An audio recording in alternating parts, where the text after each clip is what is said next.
ಪಾಕಿಸ್ತಾನ ಎಂತಹ ಪೈಚಾಚಿಕ ಕೃತ್ಯಕ್ಕೆ ಕೈ ಹಾಕುತ್ತೆ ಅಂತಂದ್ರೆ ಈ ಮಟ್ಟಕ್ಕೂ ಹೋಗುತ್ತೆ ಅಂದ್ರೆ ಇದೇನು ಫಸ್ಟ್ ಟೈಮ್ ಅಲ್ಲ. ಆಗಲೇ ಕಾಲಿಯಾನೋ ಯಾರೋ ಅವರನ್ನು ಅವಾಗಲೇ ಮಾಡಿದೋ ಅಂಥವ್ರು ಇದೇ ಕೆಲಸನ. ಕಾಶ್ಮೀರದ ಗಡಿ ನಿಯಂತ್ರಣ ರೇಖೆಯಲ್ಲಿ 3 ಭಾರತೀಯ ಯೋಧರನ್ನು ಗುಂಡಿಕ್ಕಿ ಕೊಂದಿರೋ ಪಾಕ್ ಸೇನೆ ಓರ್ವ ಯೋಧನ ಶಿರಚ್ಛೇದನ ಮಾಡಿ ರಾಕ್ಷಸಿ ಕೃತ್ಯ ಮೆರೆದಿದೆ. LOCಯ ಮಚ್ಚಲ್ ಸೆಕ್ಟರ್ನಲ್ಲಿ ಈ ಘಟನೆ ನಡೆದಿದೆ. ತಲೆಯನ್ನು ಎತ್ತುಕೊಂಡು ಹೋಗಿರೋದಾಗಿ ತಿಳಿದು ಬಂದಿದೆ. ಆದರೆ ಪಾಕ್ ಸೇನೆಯ ಕೃತ್ಯಕ್ಕೆ ಪ್ರತೀಕಾರ ತೀರಿಸಿಯೇ ಸಿದ್ಧಾಂತ ಭಾರತೀಯ ಸೇನೆ ಪಣ ತೊಟ್ಟಿದೆ. ನಾವು ಪಾಠ ಕಲಿಸ್ತೀವಿ ಅಂತ ಭಾರತೀಯ ಯೋಧ ಮಂದೀಪ್ ಸಿಂಗ್ರ ಶಿರಚ್ಛೇದನ ಮಾಡಿದ್ರು ಕಳೆದ ತಿಂಗಳಷ್ಟೇ. ಈಗ ಮಗದೊಂದು ಆಗಿದೆ. ಈ ಮಧ್ಯೆ ಒಬ್ಬ ಲಷ್ಕರ್ ಉಗ್ರನ ಬಳಿ 2,000 ರೂಪಾಯಿದೊಂದು ಹೊಸ ನೋಟ್ ಸಿಕ್ಕಿದೆ. ಬಾರ್ಡರ್ ಆಕ್ಷನ್ ಟೀಮ್ ಅಂತ ಪಾಕಿಸ್ತಾನದೊಂದು ಟೀಮು, ಆ ಭಾಗಗಳಲ್ಲಿ ಕೆಲಸ ಮಾಡೋದವರು ಪಾಕಿಸ್ತಾನಿ ರೇಂಜರ್ಸ್ ಅಂತ ಕರೀತಾರೆ. ನಮ್ಮ ಕಡೆ ಹೆಂಗೆ BSF ಅಂತೀವೋ ಬಾರ್ಡರ್ ಸೆಕ್ಯೂರಿಟಿ ಫೋರ್ಸ್, ಅವರು ರೇಂಜರ್ಸ್ ಅವರು ಆ ಕಡೆ. ಅಲ್ಲಿ BAT ಬ್ಯಾಟ್ ಅಂತ ಒಂದು ಟೀಮ್ ಮಾಡ್ಕೊಂಡಿದ್ದಾರೆ, ಬಾರ್ಡರ್ ಆಕ್ಷನ್ ಟೀಮ್.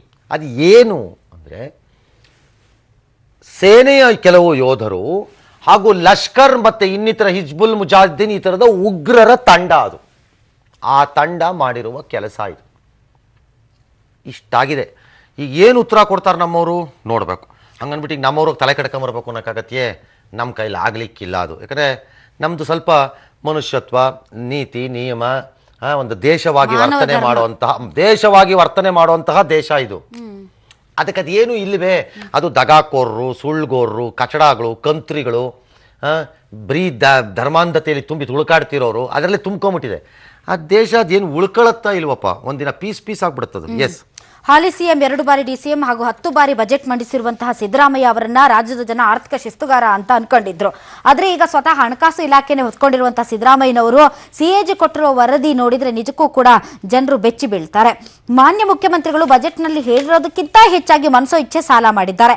2015-16 ಸಾಲಿನಲ್ಲಿ ರಾಜ್ಯ ಸರ್ಕಾರ 24,768 ಕೋಟಿ ರೂಪಾಯಿ ಸಾಲ ಮಾಡಿತ್ತು.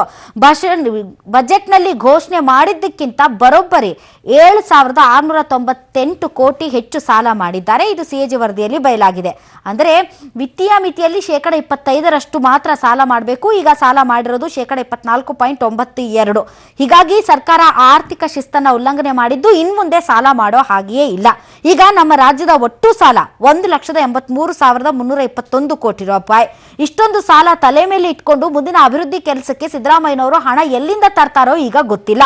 ಇನ್ನೊಂದು ವಿಷಯ ಏನಂದ್ರೆ, ರೈತರ ಆತ್ಮಹತ್ಯೆಗೆ ಕೇಂದ್ರ ಸರ್ಕಾರ ನೀಡಿದ್ದಂತಹ ಹಣವನ್ನ ವಾಪಸ್ ಕಳುಹಿಸಲಾಗಿದೆ. ಕೇಂದ್ರ ಸರ್ಕಾರ ನೀಡಿದ್ದ 25 ಕೋಟಿ ಅನುದಾನವನ್ನ ಸಮರ್ಪಕವಾಗಿ ಬಳಸ್ಕೊಳ್ಳಕ್ಕಾಗದೇ ಇರುವಂತಹ ರಾಜ್ಯ ಸರ್ಕಾರ 6,767.90 ಲಕ್ಷ ಹಣವನ್ನ ವಾಪಸ್ ಕಳುಹಿಸಿ ನೊಂದ ರೈತ ಕುಟುಂಬಗಳಿಗೆ ದ್ರೋಹ ಎಸಗಿದೆ. ಅದೆಂಗೆ ಬಜೆಟ್ ಫಿಗರ್ಸ್ಗೂ CAGಗೂ ವ್ಯತ್ಯಾಸ ಬರ್ತಿದೆ ಅಂತ ನಂಗೆ ಗೊತ್ತಾಗ್ತಿಲ್ಲ. 7,000 ಚಿಲ್ಲರೆ ಕೋಟಿ ಜಾಸ್ತಿ ತೊಗೊಂಡಿದ್ದಾರೆ, 25% ಬಂದು ತಲುಪಿದ್ದಾರೆ ಅಂತಂದರೆ 1,83,321 ಕೋಟಿ ರೂಪಾಯಿ ಇದೆ ಅಂತಂದರೆ ನಿಮ್ಮ ಬಜೆಟ್ಟಿನ ಗಾತ್ರಕ್ಕಿಂತ ದೊಡ್ಡದಾಗಿ ಸಾಲ ಇದೆ ಅಂತ ಆಯ್ತು. ನಮ್ದು ಇರೋದೇ 1,30,000ನೋ 35,000ನೋ 25,000 ಚಿಲ್ಲರೆ ಎಲ್ಲ ಇದೆ ನಮ್ದು ಬಜೆಟ್ಟಿನ ಗಾತ್ರ, ಅದಕ್ಕಿಂತ ಜಾಸ್ತಿ ಸಾಲ ಇದೆ ಅಂತ ಆಯ್ತು. ಇದು ಈ ಆರ್ಥಿಕ ವರ್ಷಕ್ಕೆ ಮಾತ್ರ. ಹೌದು ಸರ್. ಅಕಸ್ಮಾತ್ ಎಲ್ಲಿಂದ ಬರಬೇಕು ದುಡ್ಡೀಗ? ಬಹುಶಃ ಇವ್ರನ್ನ ಕಾಪಾಡಬಹುದಾದ್ದು ಒಂದೇ ಗೇನ್. ನೋಡಿ, ಅವತ್ತಿಂದ ನಾವು ಹೇಳ್ತಿದ್ವಿ GST ಅಪೋಸ್ ಮಾಡಿದ್ರೆ ವರ್ಕ್ ಆಗಲ್ಲ, ಅದ್ರ ಲಾಭ ಸಿಕ್ಬೋದಾದ ಕರ್ನಾಟಕಕ್ಕೇನೆ ಅಂತ. GST ಇವ್ರಿಗೊಂದು ಸಣ್ಣ ರಿಲೀಫನ್ನು ಏನಾದರೂ ಕೊಡಬಹುದು. ಈಗ ಕೊಡಲ್ಲ, ನೋಟ್ ಬ್ಯಾನ್ ಬಂದ್ಬಿಡ್ತು. ಈ ಸರಿ ನೋಟ್ ಬ್ಯಾನ್ ಬಂದಿರೋದ್ರಿಂದ ನಮ್ಮ ಆರ್ಥಿಕ ಪ್ರಗತಿಯ ಗತಿ ಏನಿದೆ, GDP ಅಂತ ಏನು ಕರಿತೀರಿ, ಅದು ಸುಮಾರು 5%ಗೆ ಬಂದು ಬೀಳ್ಬೋದು ಅಂತಿದ್ದಾರೆ. 7.5ಯಿಂದ 5ಕ್ಕೆ ಬಂದು ಬೀಳ್ಬೋದು ಅಂತಿದ್ದಾರೆ. ನಂಬರ್ 1. ನಂಬರ್ 2, ಜನ ಖರ್ಚು ಮಾಡೋದು ಕಡಿಮೆ ಆಗಿರೋದ್ರಿಂದ ತೆರಿಗೆ ಸಂಗ್ರಹದ ಮೇಲೂ ಹೊಡೆತ ಬೀಳುತ್ತದು. ನ್ಯಾಚುರಲಿ ಕಮರ್ಷಿಯಲ್ ಟ್ಯಾಕ್ಸಸ್ಸು ಎಲ್ಲ ಹೊಡೆತ ಬೀಳುತ್ತೆ, ನಮಗೆ ಬೀಳಲ್ಲ ಅಂತಲ್ಲ. ಎಕ್ಸೈಸ್ ಡ್ಯೂಟಿ ಕಡಿಮೆ ಆಗುತ್ತೆ, ಯಾಕಂದರೆ ವ್ಯಾಪಾರ ಇರಲ್ಲ ಅಲ್ಲಿ ಜನಕ್ಕೀಗ. ಹಾಗಾಗಿ ಈ ಕ್ವಾರ್ಟರ್ ಏನಿದೆ ಅಂದರೆ ಈ 3 ತಿಂಗಳ ಕಾಲದಲ್ಲಿ ಏನಿದೆ, ಸರಿಯಾದ ಹೊಡೆತ ಒಂದು ಬೀಳುತ್ತೆ ನಮಗೆ ತೆರಿಗೆ ವಿಚಾರದಲ್ಲಿ, ಯಾವ ಅನುಮಾನನೂ ಇಲ್ಲ. ಹಾಗಾಗಿ GST ಮುಂದಿನ ಏಪ್ರಿಲ್ಗೆ ಬರೋದು ಬಂದ್ರೂ ಈ ಆರ್ಥಿಕ ವರ್ಷಕ್ಕೆ ಏನು ಬರಲ್ಲ. ಸೊ ಈ ಆರ್ಥಿಕ ವರ್ಷ ಚೆನ್ನಾಗಿಲ್ಲ ಅಂತ ಕಾಣುತ್ತೆ. ಆದರೆ ಇದಕ್ಕೆ ಯಾವ ಕೊರತೆಯೂ ಇಲ್ಲ. ಅದ್ದೂರಿ ಮದುವೆಗೆ ಹೋಗಲ್ಲ ಅಂತ ನಿನ್ನೆ ಸಚಿವ ರಮೇಶ್ ಜಾರಕಿಹೊಳಿ ಮದುವೆ ಮನೆಗೆ ನಾಮಕೆ ವಾಸ್ತೆ ಅನ್ನೋ ರೀತಿಯಲ್ಲಿ ಚಕ್ಕರ್ ಹಾಕಿದ್ದ ಸಿಎಂ ಸಿದ್ದರಾಮಯ್ಯ ಇವತ್ತು ಬೆಳಗ್ಗೆ ಗೋಕಾಕ್ಗೆ ಹೊರಟರು. ಸುವರ್ಣಸೌಧದಿಂದ ಕೇವಲ 80 ಕಿಲೋಮೀಟರ್ ದೂರ ಇರೋ ಗೋಕಾಕ್ಗೆ ಮುಖ್ಯಮಂತ್ರಿಗಳು ಹೆಲಿಕಾಪ್ಟರ್ನಲ್ಲಿ ಜುಮ್ ಅಂತ ಹಾರ್ಕೊಂಡೋದ್ರು, ಜುಮ್ ಅಂತ ಬಂದರು. ಜೊತೆಯಲ್ಲಿ ಪರಮೇಶ್ವರ್ ಜಾರ್ಜ್ ಇರಲೇಬೇಕು, ಇರದೇ ಸಾಧ್ಯನೇ ಇಲ್ಲ. ಅದು ಮುಖ್ಯ ಸಚಿವ ಅಶೋಕ್ ಪಟ್ಟಣ್, HM ರೇವಣ್ಣ ಸಾಥ್ ಕೊಟ್ಟರು. ನಾನು ಅದ್ದೂರಿ ಮದುವೆ ವಿರೋಧಿಸ್ತೀನಿ, ಆದರೆ ಜಾರಕಿಹೊಳಿ ಮಗನ ಅದ್ದೂರಿ ಮದುವೆ ಅನ್ನೋದು ಮಾಧ್ಯಮಗಳ ವ್ಯಾಖ್ಯಾನ ಅಷ್ಟೇನೇನೆ. ಅದೇನು ಸಿಂಪಲ್ ಮ್ಯಾರೇಜ್ ಇದ್ದಂಗಿದೆ, ಆಂಜನೇಯ ಅವ್ರ ಮಗಳಿಗೆ ಮಾಡಿದಷ್ಟೇ ಸಿಂಪಲ್ಲು ಅಂತ ಅಂದಿರಬೇಕೇನೋ. ಆಮೇಲೆ ಚರ್ಚೆ ಆದಮೇಲೆ ನಾನೇನು ಹೆಲಿಕಾಪ್ಟರಲ್ಲಿ ಓಡಾಡಬಾರ್ದು ಅಂತ ರೂಲ್ಸ್ ಇದೆಯಾ ಅಂತ ಮರು ಪ್ರಶ್ನೆ ಹಾಕಿದ್ರು.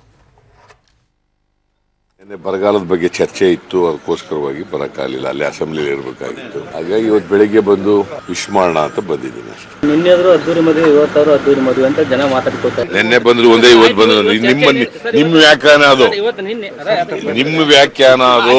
ನಾನು ಈಗಲೂ ಅದ್ದೂರಿ ಮದುವೆ ವಿರೋಧ ಮಾಡ್ತೀನಿ. ನಡ್ರಿ, ಅವ್ರ ಮನೆಗೆ ಹೋಗಿದ್ದೆ, ನಾನು ಮದುವೆಗೆ ಹೋಗಿರ್ಲಿಲ್ಲ. ಗಂಡು ಹೆಣ್ಣು ವಿಶ್ ಮಾಡಕ್ಕೂ ಹೋಗ್ಬಾರ್ದ ಮನೆಗೂ. ಎಲ್ಲಿದೆಯಪ್ಪ ಕಾನೂನು ಸರ್? ಹೆಲಿಕಾಪ್ಟರ್ ನಲ್ಲಿ ಯಾಕೆ ಹೋದೆ ಅಂತಂದ್ರೆ ಅಸೆಂಬ್ಲಿಗೆ ಬರಬೇಕಾಗಿತ್ತು 10 ಗಂಟೆ ಒಳಗೆ. ಅದ್ದೂರಿಯಾಗಿ ನಡೀತಾ ಇದ್ದಂತ ಮದ್ವೆಗೆ ಹೋಗಿಲ್ಲ, ಮನೆಗೆ ಹೋಗಿ ಆಶೀರ್ವಾದ ಮಾಡಿ ಬಂದಿದ್ದೀನಿ ಅಂತ. ರಾಜಕಾರಣದಲ್ಲಿ ರಾಜಕೀಯ ಸಂಕಟಗಳಿರುತ್ತವೆ, ಕೆಲವು ಕಾರ್ಯಕ್ರಮಗಳಿಗೆ ಹೋಗೋದು, ಹೋಗದೆ ಇರೋದು ರಾಜಕೀಯದ ತಂತ್ರವೇ, ಹೋಗುವುದು ರಾಜಕೀಯ ತಂತ್ರವೇ. ಪಕ್ಷಗಳು ಹೋಗದಿರುವುದರಿಂದ ಇರುಸು ಮುರುಸಿಗೆ ಒಳಗಾಗಿ ನಾಯಕರು ಬಿಟ್ಟು ಹೋಗಿರುವ ಘಟನಾವಳಿಗಳಿವೆ, ಪಕ್ಷಗಳೇ ಒಡೆದು ಹೋಗಿರುವುದೂ ಇದೆ. ಹೋಗಿದ್ದರಿಂದ ಹೋಗಬೇಕಾದವರು ಉಳಿದುಕೊಂಡಿರುವುದೂ ಇದೆ, ಪಕ್ಷಗಳು ಒಂದಾಗುವ ಮಾತುಕತೆಗಳು ಪ್ರಾರಂಭವಾಗಿರುವುದೂ ಇದೆ. ಮದುವೆ ಮನೆಗೆ ಅಷ್ಟು ಮಹತ್ವ ಇದೆ, ಜ್ಞಾಪಕ ಇಟ್ಕೊಳ್ಳಿ. ಚೀಫ್ ಮಿನಿಸ್ಟರ್ ಹೆಲಿಕಾಪ್ಟ್ರಲ್ಲಿ ಹೋಗಬಾರ್ದು ಅಂತ ಯಾರು ಹೇಳ್ತಿಲ್ಲ. ಬೆಟರು ನೀವು ಕೈ ಮುಗಿಯೋದು, ನೀವು ಹೆಲಿಕಾಪ್ಟ್ರಲ್ಲೇ ಹೋಗಿ ದಯಮಾಡಿ ರೋಡಿಗೆ ಬರಬೇಡಿ, ನಮಗೆ ಕಾಟ ಸುಮ್ಮನೆ. ಪೊಲೀಸ್ನವ್ರು ಸುಮ್ಮನೆ ನಮಗೆ ಕಾಟ ಕೊಡ್ತಾರೆ. ಬೆಂಗಳೂರಿನಲ್ಲೂ ಸಾಧ್ಯ ಆದರೆ ಎಲ್ಲ 16 ಮಡಿ 18 ಮಡಿ ಕಟ್ಟಿರೋರ ಹತ್ರ ಎಲ್ಲ ಒಂದು ಹೆಲಿಪ್ಯಾಡ್ ಮಾಡಿಸಿದ್ದೀರಿ, ಅದರಲ್ಲಿ ಒಂದು ಇಳ್ದಂಗೆ ಕಾಣಿಸ್ತಿಲ್ಲ. ದಯಮಾಡಿ ನೀವು ಅದನ್ನ ಯೂಸ್ ಮಾಡಿ. ಯಾರ್ಯಾರ ಮನೆಗೆ ಹೋಗ್ಬೇಕು ಅಲ್ಲೇ ಮೇಲೆ ಇಳ್ಕೊಂಡು ಕೆಳಗಡೆ ಹೋಗ್ಬಿಡಿ, ಹಂಗೆ ನಮಗೂ ಸಾಕಾಗೋಗಿದೆ ಇದು. ಆದರೆ ಸೈದ್ಧಾಂತಿಕವಾಗಿ ಒಂದು ನಿಲುವುಗಳು ತಗೊಳ್ಳುವಾಗ ಕೆಲವು ಸರಿ ಕಷ್ಟ ಆಗತ್ತೆ ಅನ್ನೋದು ಅವ್ರಿಗೆ ಅರಿವಾಗಬೇಕಷ್ಟೇ. All right.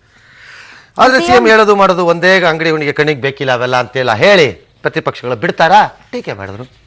ಮುಖ್ಯಮಂತ್ರಿಗಳು ಹೆಲಿಕಾಪ್ಟರ್ನ ಬಳಕೆ ಮಾಡತಕ್ಕಂಥದ್ದನ್ನ ನಾನೇನು ವಿರೋಧ ಮಾಡ್ಲಿಕ್ಕೆ ಹೋಗೋದಿಲ್ಲ. ತೀವ್ರತರವಾದಂತಹ ಬರಗಾಲದ ಹಿನ್ನೆಲೆಯಲ್ಲಿ ಸರ್ಕಾರದ ಖರ್ಚು ವೆಚ್ಚಗಳನ್ನ ಸ್ವಲ್ಪ ಕಡಿತ ಮಾಡಿ ಅದೇ ಹಣವನ್ನ ಇವತ್ತು ಯಾವೊಂದು ಬರಗಾಲದ ಪರಿಸ್ಥಿತಿನ ಎದುರಿಸ್ತಕ್ಕಂಥದ್ದಕ್ಕೆ ಉಪಯೋಗ ಮಾಡಿದ್ರೆ ಬಹುಶಃ ರಾಜ್ಯದ ಜನತೆ ಮುಖ್ಯಮಂತ್ರಿಗಳನ್ನ ಮೆಚ್ಚುತ್ತಾ ಇದ್ರು. ನಾನು ಅದ್ದೂರಿ ಮದುವೆಗೆ ಹೋಗಲ್ಲ ಅನ್ನುವಂಥ ಮಾತನ್ನ ಹೇಳಿದ್ರು.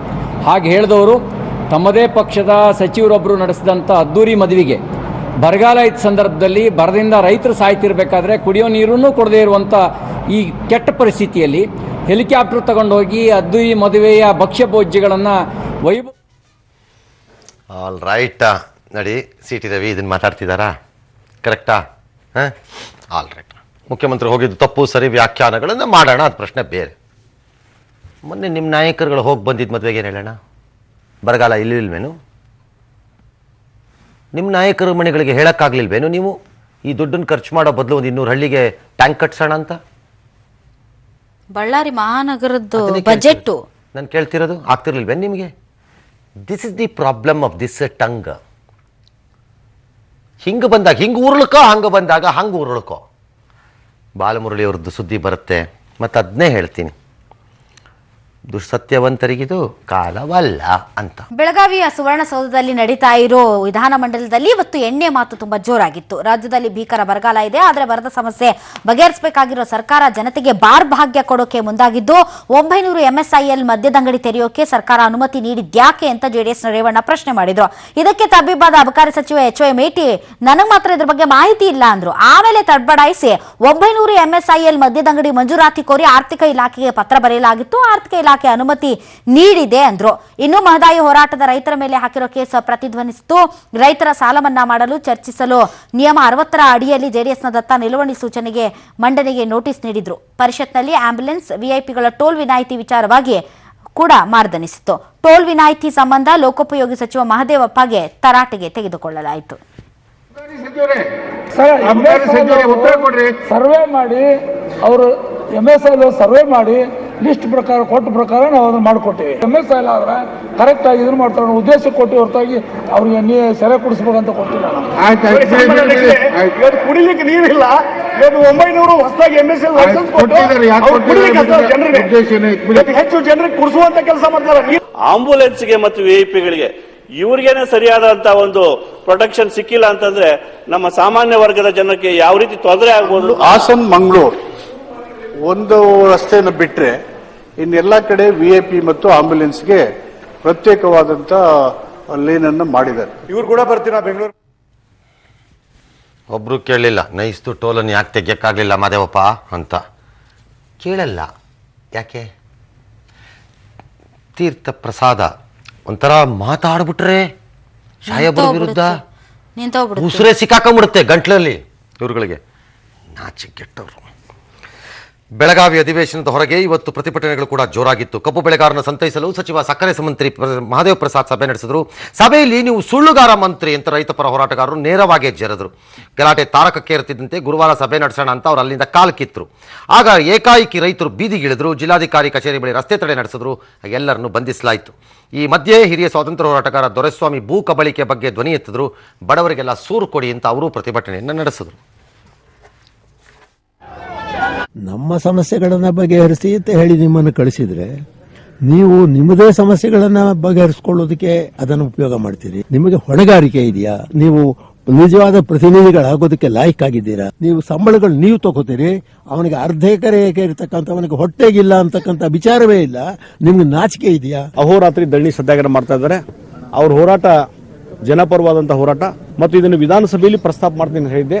ಇವತ್ತು ಬೆಳಗ್ಗೆ 0 ಅವರ್ನಲ್ಲಿ ಈ ವಿಷಯವನ್ನು ಪ್ರಸ್ತಾಪ ಮಾಡಿದೆ ಮತ್ತು ಮುಖ್ಯಮಂತ್ರಿಗಳು ಸ್ವತಃ ಎದ್ದು ನಿಂತು ಹೇಳಿದರು, ನನ್ನ ಒಂದು ಮಿತಿಯೊಳಗೆ ಸರ್ಕಾರದ ಇತಿಮಿತಿಯೊಳಗೆ ಏನು ಜಮೀನುಗಳು ಸಿಗ್ತವೆ ಅದನ್ನು ನಾನು ಹಂಚಲಿಕ್ಕೆ ನಾನು ತಯಾರಿದ್ದೇನೆ ಅನ್ನುವಂಥ ಭರವಸೆಯನ್ನು ಕೊಟ್ಟಿದ್ದಾರೆ. ಸಚಿವ ಸಂಪುಟದ ಸಭೆ ಇದೆ. ಸಚಿವ ಸಂಪುಟದ ಸಭೆ ಒಳಗೆ ಇಲ್ಲಿ ಏನೆಲ್ಲ ಹೇಳಿದ್ದಾರೆ ಇದನ್ನೆಲ್ಲ ಅರ್ಥೈಸಿಕೊಂಡು ಸಚಿವ ಸಂಪುಟದ ಸಭೆ ಗಮನಕ್ಕೆ ತರ್ತೀವಿ, ಮುಖ್ಯಮಂತ್ರಿಗಳ ಗಮನಕ್ಕೆ ತರ್ತೇವೆ. ರಾಜ್ಯದ ಯಾವುದೇ ಭಾಗದ ಜನ ಸಾವು ಬದುಕಿನ ನಡುವೆ ಹೋರಾಟ ನಡೆಸ್ತಾ ಇರೋ ಕಾಡಾನೆ ಸಿದ್ದನ ಆರೋಗ್ಯ ದಿನದಿಂದ ದಿನಕ್ಕೆ ಚೇತರಿಕೆ ಕಾಣ್ತಾ ಇದೆ. ಈ ಸೇಫ್ಟಿ ಟವರ್ನ ಒಳಗಡೆ ನಿಂತಿರುವ ಕಾಡಾನೆ ಸಿದ್ದ ಸೇಫ್ ಆಗಿದ್ದಾನೆ. ಪೌಷ್ಟಿಕಾಂಶಯುಕ್ತ ಆಹಾರವನ್ನು ಜೀರ್ಣಿಸ್ಕೊಳ್ತಾ ಇದ್ದಾನೆ. ನೀರಿನ ಪ್ರಮಾಣ ಕಡಿಮೆ ಮಾಡಿದ್ದಾನೆ. ಅದರ ಜೊತೆಗೆ 35 ಕೆಜಿಯಷ್ಟು ಕಡಲೆ ಬೀಜ, ರಾಗಿ ಮುದ್ದೆ, ಕಬ್ಬು, ಮೆಕ್ಕೆಜೋಳ, ಹಸಿರು ಹುಲ್ಲು, ಬಾಳೆಹಣ್ಣು ತಿಂತಾ ಇದ್ದಾನೆ. 100 ಲೀಟರ್ಗೂ ಅಧಿಕ ನೀರನ್ನು ಈಗ ಕುಡಿತಾ ಇದ್ದಾನೆ. ದೇಹದ ಗಾಯಗಳಿಗೆ ಈಗ ಔಷಧಿ ಕೂಡ ಹಚ್ಚಲಾಗ್ತಿದೆ. ಕೊನೆಯ ಒಂದು ವಿರಾಮ ಇದೆ, ತಗೊಂಡ್ಬಿಡೋಣ. ಅದಾದ ಮೇಲೆ ಬಾಲಮುರಳಿ ಅವರ ಕುರಿತು ಒಂದಷ್ಟು ಹೇಳಬೇಕು. ಈಗಿನ ತಲೆಮಾರಿಗೆ ಬಾಲಮುರಳಿ ಪರಿಚಿತರಲ್ಲವೇನೋ ನನ್ನ ಅನುಮಾನ. ನಂಬರ್ 2, ಈಗಿನ ತಲೆಮಾರಿನಲ್ಲಿ ಬಹು ಜನರಿಗೆ, ಎಲ್ಲರಿಗೂ ಅಲ್ಲ, ಸಿನಿಮಾ ಸಂಗೀತ ಕ್ಷೇತ್ರದಲ್ಲಿ ಹೆಸರು ಮಾಡಿದವ್ರನ್ನ ಭಾಳ ಬೇಗ ನೀವು ಗುರುತಿಸ್ತೀರಿ ಮತ್ತು ಮಾನ್ಯ ಮಾಡ್ತೀರಿ. ಆದರೆ ಶಾಸ್ತ್ರೀಯ ಸಂಗೀತ ಕ್ಷೇತ್ರದಲ್ಲಿ ಹಿಂದೂಸ್ತಾನಿ ಆಗಿರ್ಬೋದು, ಕರ್ನಾಟಕ ಆಗಿರ್ಬೋದು, ಅದರಲ್ಲಿ ಅಷ್ಟು ಬೇಗ ಒಪ್ಕೊಳ್ಳೋದಲ್ಲ, ಅಂದರೆ ಗುರುತಿಸ್ಕೋ ವಿಚಾರದಲ್ಲಿ. ಹಾಗಾಗಿ ಈ ತಲೆಮಾರಿನ ಜನ ಇಂಥ ಒಬ್ಬ ಅದ್ಭುತ ಗಾಯಕನ ವಿಚಾರವನ್ನು ತಿಳ್ಕೊಬೇಕು. ಯಾಕೆ ಅಂದರೆ ನೀವು ಮೆಚ್ಚಿದ ಕೆಲವು ಚಿತ್ರಗಳಲ್ಲೂ ಅವ್ರು ಹಾಡಿರೋದಕ್ಕೆ, ಕನಿಷ್ಠ ಅಷ್ಟಕ್ಕಾದ್ರೂ. ಹಾಗೆ ನೋಡಿದ್ರೆ ಬಾಲಮುರಳಿ ಚಲನಚಿತ್ರಗಳಲ್ಲಿ ಹಾಡೋದನ್ನು ಅಷ್ಟು ಚೆನ್ನಾಗಿ ಇಷ್ಟಪಡ್ತಿದ್ರು ಅಂತ ಹೇಳಲಿಕ್ಕೆ ಬರಲ್ಲ. ಅವ್ರನ್ನ ಚಲನಚಿತ್ರದ ಹಾಡುಗಾರರು, ಆ ಚಿತ್ರದಿಂದ ಹಾಡ್ತಾ ಇದ್ದವರು ಅಂತ ಗುರುತಿಸೋದು ತಪ್ಪು. ಶಾಸ್ತ್ರೀಯ ಸಂಗೀತಕ್ಕೆ ಜೀವನವನ್ನು ಮುಡುಪಾಗಿಟ್ಟುಕೊಂಡು ಬದುಕಿ ಬಾಳಿ ಮುಂದೆ ಹೋದರು. ಅನಿವಾರ್ಯ ಕಾರಣಗಳಿಂದ ಚಲನಚಿತ್ರಗಳಲ್ಲೂ ಹಾಡಿದ್ರು, ನಾನಿಲ್ಲ ಅಂತಲ್ಲ ಹೇಳಿದ್ದು. ಆದರೆ ಒಂದಂತೂ ನಿಜ, ಆ ಬುದ್ಧಿ, ಆ ಪ್ರಯೋಗಶೀಲತೆ, ಅಂತಹ ಕಲಾವಿದ ಭಾಳ ಕಷ್ಟ ಮತ್ತೆ ಸಿಕ್ಕೋದು. ತುಂಬ ಕಷ್ಟ, ಭಾಳನೇ ಕಷ್ಟ ನನ್ನ ಪ್ರಕಾರದಲ್ಲಿ. ಯಾಕಂದರೆ ತಾನೇ ರಾಗಗಳನ್ನು ಮಾಡಿಕೊಂಡು ಅದನ್ನು ಆ ಪ್ರಯೋಗಶೀಲತೆಗೆ ತನ್ನ ಮನಸ್ಸನ್ನು ಒಪ್ಪಿಸ್ಕೊಳ್ಳೋದು ಭಾಳ ಕಷ್ಟದ ಕೆಲಸ ಆಗಿತ್ತು. ಅಂತಹ ಬಾಲಮುರಳಿ ಅಫ್ಕೋರ್ಸ್ 84 ವರ್ಷ ನಿಜ, ಆದರೆ ಅವರ ಸಂಗೀತಕ್ಕೆ ಯಾವತ್ತೂ ಇಲ್ಲ, ನಮ್ಮ ಜೊತೆ ಇನ್ನು ತುಂಬ ಶತಮಾನಗಳ ಕಾಲ ಇರುತ್ತೆ ಆ ಸಂಗೀತ. ಹಾಗೆ ಅವರ ಜೊತೆ ಸಾಕಷ್ಟು ಕಚೇರಿಗಳಲ್ಲಿ ಭಾಗವಹಿಸಿದ್ದಂತಹ ಮೃದಂಗ ಕಲಾವಿದರಾಗಿದ್ದಂಥ ಆನೂರು ಅನಂತಕೃಷ್ಣ ಶರ್ಮಾ ಅವರು, ಹಾಗೂ ಕರ್ನಾಟಕ ಕಂಡಿರುವ ಒಬ್ಬ ಅತ್ಯದ್ಭುತ ವಯಲಿನಿಸ್ಟ್ ಕಲಾವಿದ ಮೈಸೂರು ನಾಗರಾಜ್. ಹೆಮ್ಮೆಯ, ನನಗೂ ತುಂಬ ಹೆಮ್ಮೆ, ಮೈಸೂರು ನಾಗರಾಜ್ ಅವರಿಬ್ಬರೂ ನಮ್ಮ ಜೊತೆ ಇವಾಗ ದೂರವಾಣಿ ಸಂಪರ್ಕದಲ್ಲಿದ್ದಾರೆ. ನಿಮ್ಮಿಬ್ಬರಿಗೂ ನನ್ನ ನಮಸ್ಕಾರಗಳು. ನಮಸ್ಕಾರಗಳು ಸರ್. ನಮಸ್ಕಾರ. ನಾನು ಮೊದಲಿಗೆ ಆನೂರು ಅನಂತಕೃಷ್ಣ ಶರ್ಮಾ ಅವರಿಂದ ಪ್ರಾರಂಭ ಮಾಡ್ತಾ ಇದ್ದೀನಿ.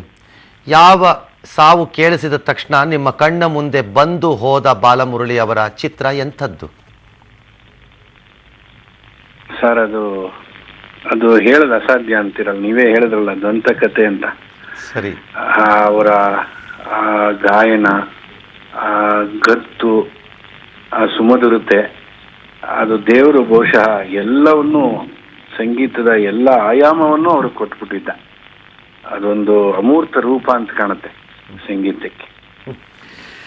ನಾಗರಾಜ್, ಮೈಸೂರು ನಾಗರಾಜ್ ಅವರು ನಮಸ್ಕಾರ ಸರ್. ನಮಸ್ಕಾರ ಸರ್. ನಮಸ್ಕಾರ ಸರ್. ಸಾಮಾನ್ಯವಾಗಿ ಬಾಲಮುರಳಿಯ ಜೊತೆ ಪಕ್ಕವಾದ್ಯಕ್ಕೆ ಕೂರೋದು ಕಷ್ಟ ಅಂತಿದ್ರು, ನಿಜಾನಾ? ಅಂದ್ರೆ ನಮ್ಮ ಮನೋಧರ್ಮ ಅಂದ್ರೆ ಐಕ್ಯೂ ಅಂತ ಏನ್ ಹೇಳ್ತೀವಿ ಇಂಗ್ಲಿಷ್ ಅಲ್ಲಿ, ಅದು ತುಂಬಾ ಹೈಯೆಸ್ಟ್ ಲೆವೆಲ್ ಇರ್ಬೇಕಾಗತ್ತೆ. ಓಕೆ. ಮತ್ ಯಾತಕ್ಕೆ ಅಂತಂದ್ರೆ ಈ ಅವರು ಬಾಲಮುರಳಿ ಕೃಷ್ಣ ಅವ್ರಿಗೆ ಆನ್ ದಿ ಸ್ಪಾಟ್ ಕ್ರಿಯೇಷನ್ ಮಾಡೋಕೆ ಇದ್ದಂತಹ ಕೆಪಾಸಿಟಿ ಅದ್ಭುತ. ಹೌದು. ಯಾವುದನ್ನ ಬೇಕಾದ್ರೂ, ಯಾವುದೇ ರಾಗವನ್ನ ಸೃಷ್ಟಿಸೋಕೆ ಅವ್ರಿಗೆ ತಾಕತ್ತಿತ್ತು, ಯಾವುದೇ ಕೃತಿಯನ್ನ ಅಲ್ಲೇ ಕಂಪೋಸ್ ಮಾಡಕ್ ಆಗ್ತಾ ಇತ್ತು. ಅದರಿಂದಾಗಿ ಯಾವ ಸಹ ಕಲಾವಿದರು ಕೂಡ ಮೊದಲೇ ಪ್ರಿಪೇರ್ ಮಾಡ್ಕೊಂಡಾಗಲಿ ಏನು ಮಾಡ್ಕೊಂಡು ಹೋಗ್ಲಿಕ್ಕೆ ಆಗ್ತಾ ಇಲ್ಲ. ನಮ್ಮ ಸಂಪೂರ್ಣ ಅವತ್ತಿನ ತಾಕತ್ ಏನಿದೆ, ನಮ್ಮ ವಿದ್ವತ್ತು, ಅದರ ಬಲದಿಂದ ಅಷ್ಟೇನೆ ಅವ್ರ ಜೊತೆ ನೋಡ್ಬೋದಾಗಿತ್ತೇ ವಿನಃ. ಯಾಕಂದ್ರೆ ಇದು ಈ ಶತಮಾನದ one of the best vocalist in Karnataka music ಅಂತ ಹೇಳ್ಬೋದು. ಮತ್ತೆ ತ್ರಿಸ್ಥಾಯಿ ಶರೀರ, lower octave, mid octave, top octave, ಅಲ್ಲಿ ಸುಲಲಿತವಾಗಿ ಅನಾಯಾಸವಾಗಿ ಎಲ್ಲಿ ಬೇಕಾದ್ರೂ ಸಂಚರಿಸುವಂತ ಒಂದೊಂದು ಸ್ವರವು ಅದ್ಭುತವಾಗಿ ಆಕ್ಯುರೇಟ್, ಅಲ್ಲಲ್ಲಿ ಅದರ ಸ್ವರಸ್ಥಾನ ಅತ್ಯಂತ ಶುದ್ಧ. ಬಹುಶಃ ನಮ್ಮ ಆತ್ಮೀಯರಾದ ಅನಂತ ಕೃಷ್ಣ ಶರ್ಮಾ ಅವರು, ಶಿವ ಅವರು ಅಂತಾರೆ, ಅದ್ಭುತವಾದ ಒಂದು ಪಾಂಡಿತ್ಯ. ಒಟ್ಟಲ್ಲಿ ನಾನು ವೈಲನ್ ಪಕ್ಕವಾದ್ಯ ನುಡಿಸಿರುವಂತಹ ವೋಕಲ್ ಕಲಾವಿದರಲ್ಲಿ ಅತ್ಯಂತ ಶ್ರೇಷ್ಠರು, ಅಗ್ರಗಣ್ಯರು ಅಂತ ಹೇಳಿದ್ರೆ ಖಂಡಿತ ತಪ್ಪಾಗಲಾರ. 100% ಸರ್, ಯಾವ ಅನುಮಾನ ಇಲ್ಲ. ಬಾಲಮುರಳಿನೇ ಸವಾಲು, ಸಾಟಿ ಅಂತ ನಾನು ಹೇಳಿದ್ದೆ ಒಂದು ಮಾತನ್ನ. ಐ ಹೋಪ್ ನೀವಿಬ್ರು ಅದ್ರ ಒಪ್ಕೋತೀರಿ ಅನ್ಕೊಂಡಿದ್ದೀನಿ. ಬಿಕಾಸ್ ನಾನು ಬಹಳ ಸಣ್ಣವನು ಆ ಮಾತನ್ನ ಆಡಕ್ಕೆ. ಇಲ್ಲ ಸಾರಿ, ಅನಂತಕೃಷ್ಣ ಶರ್ಮಾ ಅವ್ರೇನೋ ಹೇಳ್ತಿದ್ದಾರೆ. ರಾಮ ರಾವಣರ ಯುದ್ಧ ಅಂದ್ರೆ ಅದಕ್ಕೆ ಅದೇ ಒಂದು ಸಾಕ್ಷಿ. ಹಾಗೆ ಅವರು ನಾಗರಾಜ್ ಸರ್ ಹೇಳ್ದಂಗೆ ಅದು ಒಂದು ಮುಳ್ಳಿನ ಹಾಸಿಗೆ ತರ. ಅವ್ರಿಗೆ ಏನ್ ಕ್ಷಣದಲ್ಲಿ ಏನು ಬರ್ತಿತ್ತೋ ಮೆದುಳಿಗೆ ಅದು ಕಂಠಕ್ಕೆ ಬರ್ತಾ ಇತ್ತು. ಆ ತರ ಸಾಧನೆ, ಆ ತರ ಒಂದು ಅನುಗ್ರಹ ಬಹುಶಃ ಇನ್ನೊಬ್ಬರಿಗೆ ಖಂಡಿತ ಕಷ್ಟ. ಅವರ ಕೀರ್ತನೆಗಳಾಗ್ಲಿ, ಅವರ ವರ್ಣಗಳಾಗ್ಲಿ, ಅವರ ತಿಲ್ಲಾನಗಳಾಗ್ಲಿ ಬಹಳ ಒಂದು ಅವ್ರು ಹೇಳ್ದಂಗೆ ಮೆದುಳಿಗೂ ಕೆಲಸ ಕೊಡ್ತಾ ಇತ್ತು, ಹೃದಯಕ್ಕೂ ಹತ್ತಿರವಾಗ್ತಾ ಇತ್ತು. ನೀವಿಬ್ಬರು ಒಂದು ಪ್ರಶ್ನೆಯನ್ನ ಕೇಳ್ತೀನಿ, ಹಾಗೆ ದೇವರು ಒಬ್ಬರಲ್ಲಿ ಇಷ್ಟೆಲ್ಲವನ್ನು ತುಂಬಿ ಬಿಡ್ತಾನೋ ಅಂತ ನಿಮ್ಗೆ ಅಚ್ಚರಿ ಅನ್ಸಲ್ಲ ಬಾಲಮುರಳಿ ನೋಡಿದಾಗ? ಅಲ್ಲ, ಖಂಡಿತ ಸರ್. ದೇವರು ನಾನು ಹೇಳೋ ವಿಷಯ ಅಂದ್ರೆ, ದೇವರು ಸೃಷ್ಟಿ ಮಾಡಿದ್ಮೇಲೆ ಕೆಲವರಿಗೆ 50% ಕೆಪಾಸಿಟಿ ತೆಗೆದ್ಬಿಟ್ಟೆ ಕಳಿಸ್ತಾನೆ ಭೂಲೋಕಕ್ಕೆ. ಅದನ್ನ ಬಾಲಮುರಳಿ ವಿಷಯದಲ್ಲಿ ಮರೆತು ಬಿಟ್ಟು 100% ಶಕ್ತಿ ತುಂಬಿಟ್ಟು ಕಳಿಸ್ಬಿಟ್ಟಿದ್ದಾರೆ ಅಂತ. ಸಾರಿ, ಅನಂತ ಕೃಷ್ಣ ಶರ್ಮಾ ಅವ್ರೇನೋ ಹೇಳಿದ್ರಿ, ಇನ್ನೊಂದು 50 ಎಕ್ಸ್ಟ್ರಾ ಹಾಕಿರ್ಬೇಕು. ನಾನೊಂದು ಮಾತನ್ನು ಇವತ್ತು ಸಂಜೆ ಆಡ್ತಿದ್ದೆ, ಈ ಸುದ್ದಿ ಕೇಳಿಸಿದ ತಕ್ಷಣ. GR ವಿಶ್ವನಾಥ್ ಸ್ಕ್ವೇರ್ ಕಟ್ ಹೊಡೆಯೋದನ್ನ ಕಷ್ಟಪಟ್ಟು ಹೊಡಿತಾನೆ ಅಂತ ಕಾಣೋದೇ ಇಲ್ಲ ಅವರು. Sachin Tendulkar long on go long off go ಒಂದು 4 ಕಳಿಸಿದ್ರೆ ಅವ್ರು ಕಷ್ಟಪಟ್ಟರು ಅನ್ಸೋದಿಲ್ಲ, ಮುಟ್ಟಿದ್ರೆ ಬುಲೆಟ್ ತರ ಹೊಟ್ಟೋಯ್ತು ಅನ್ಸತ್ತೆ.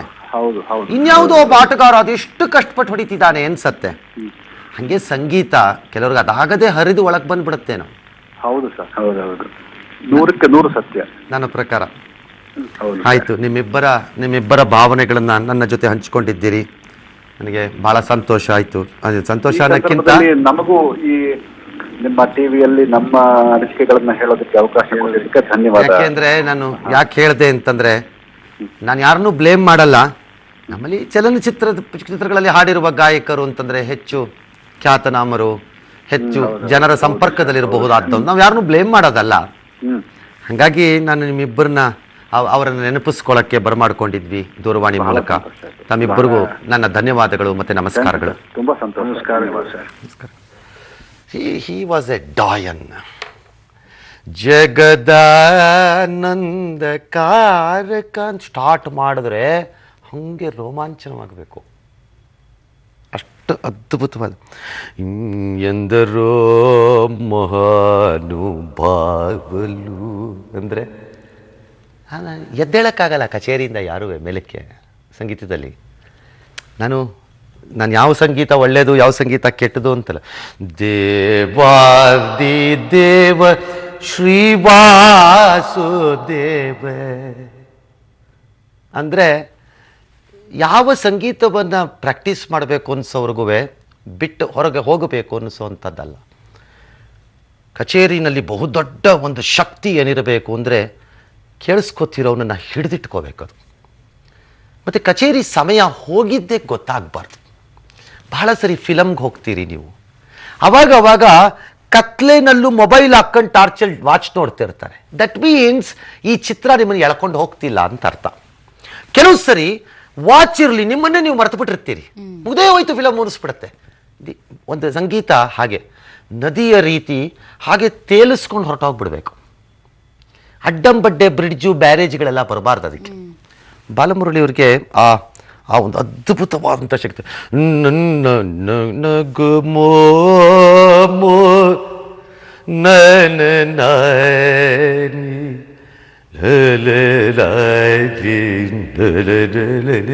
ಅಂತ ಹಾಡಿದ್ರೆ ಹೆಂಗೆ ಅನ್ನಿಸ್ಬೇಕು ಜನಕ್ಕೆ, ಹೆಂಗೆ ಅನ್ನಿಸ್ಬೇಕೊಬ್ಬ. He was simply great. I personally feel great loss ಇದು ಸಂಗೀತಕ್ಕೆ. ಇದಕ್ಕೆ ಹಂಸಗೀತೆಯಲ್ಲಿ ಒಂದು ಚಲನಚಿತ್ರ ಅನ್ನೋದ್ರಿಂದ ನಮ್ಮ ಜನ ಹಂಸಗೀತೆಯಲ್ಲಿ ಹಾಡೋದನ್ನೊಂದು ಹಾಡನ್ನು ಅಲ್ಲಿ ಹಾಡಿದ್ದಾರೆ ಒಂದನ್ನು, ಅದನ್ನು ಕೊನೆಯಲ್ಲಿ ಈಗ ಪ್ಲೇ ಮಾಡ್ತಾರೆ. ಆದರೆ ಈ ನೋಟು ಬ್ಯಾನು ಇವೆಲ್ಲ ಗಲಾಟೆ ಬರ್ತಿತ್ತಲ್ಲ, ಅವ್ರು ಭಾಳ ಇಷ್ಟಪಟ್ಟು ಹಾಡ್ತಾ ಇದ್ದಂತಹ ಒಂದು ಹಾಡು ಇವತ್ತಿನ ಈ ಸನ್ನಿವೇಶಗಳಿಗೂ ಎಷ್ಟು ಚೆನ್ನಾಗಿ ಸೂಟ್ ಆಗತ್ತೆ ಅಂದರೆ, ಸತ್ಯವಂತರಿಗಿದು ಕಾಲವಲ್ಲ,